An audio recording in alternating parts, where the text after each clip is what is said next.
Seetingii amma si agarsiisu kun bilbila keessatti on yoo ta'e bilbilli kee bakka fedhe jiraattu namni kamiyyuu fuudhuu yookaan ammoo seelaa badu iddoo inni jiru kallattumaan beekuu fi akkasumas arguu dandeessa. Yoo akka tasaa namoonni bilbila keessan isin jalaa fuudhee yookaan isin jalaa bade yookaan ammoo iddoo teessanii fayyadamaa turtanitti bilbila keessan irraanfattanii yoo kuttan bilbilli keessan eessa akka jiruu fi akkasumas eenyurraa akka jiru guutumaan guututti beekuu dandeessu.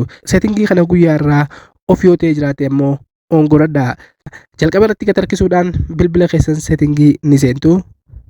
Sana booda haala kanaan nu fidaa kun akkuma agartan isa biometric and security kana ni filattu. Hubachiisa bilbilli tokko biometric and security isa jiru kana hin qabu. Kan filattu isa security jiru keessa barbaaddanii ni filattu. Fakkeenyaaf kiyyaas biometrics and security ni qaba. Isa kana ni filadhaa. Sana booda gad deemee find my mobile isa jiru on ta'ee jira.